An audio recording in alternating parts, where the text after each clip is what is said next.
നമസ്കാരം. സുസ്ഥിരതയെക്കുറിച്ച് എല്ലാ സ്ഥാപനങ്ങളും സംസാരിക്കുന്നുണ്ട്.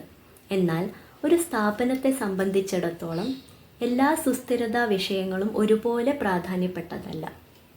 അപ്പോൾ നമുക്ക് അല്ലെങ്കിൽ നമ്മുടെ ബിസിനസ്സിന് ഏറ്റവും പ്രധാനപ്പെട്ട ESG വിഷയങ്ങൾ ഏതാണ് എന്ന് എങ്ങനെ മനസ്സിലാക്കും?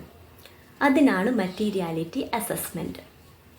നിങ്ങളുടെ ബിസിനസ്സിനും സ്റ്റേക്ക് ഹോൾഡർമാർക്കും ഏറ്റവും കൂടുതൽ പ്രാധാന്യമുള്ള ESG വിഷയങ്ങൾ കണ്ടെത്തി അവയ്ക്ക് മുൻഗണന നൽകുന്ന പ്രക്രിയയാണ് ഈ മറ്റീരിയാലിറ്റി അസസ്മെൻറ്റ് എന്ന് പറയുന്നത്. ഇത് ചെയ്തിട്ടില്ലെങ്കിൽ നിങ്ങളുടെ ESG വിഷയങ്ങൾ ശരിയായിക്കൊള്ളണമെന്നില്ല. എന്നാൽ ഇത് ചെയ്താൽ നിങ്ങളുടെ ബിസിനസ് തന്ത്രം വ്യക്തമായും വിശ്വസനീയമായും ഫലപ്രദമായും മാറും. ഏതാ സസ്റ്റൈനബിലിറ്റി സൊല്യൂഷൻസിൽ ഞങ്ങളിത് എളുപ്പമാക്കുന്നു. ഞങ്ങൾ നിങ്ങളെ 3 ഘട്ടങ്ങളിലാണ് സഹായിക്കുന്നത്. പ്രധാന ESG വിഷയങ്ങൾ മനസ്സിലാക്കൽ അല്ലെങ്കിൽ തിരിച്ചറിയൽ.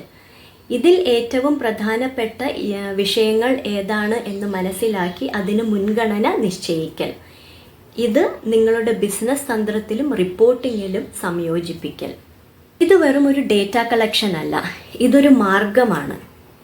സുസ്ഥിരത അല്ലെങ്കിൽ ESG വിഷയങ്ങൾ നിശ്ചയിക്കുന്നതിന് മുൻപ് നിങ്ങൾ ചോദിക്കേണ്ട ചോദ്യം, നമുക്കും നമ്മെ ചുറ്റിപ്പറ്റിയ ലോകത്തിനും ഏറ്റവും പ്രധാനപ്പെട്ടത് എന്താണ്?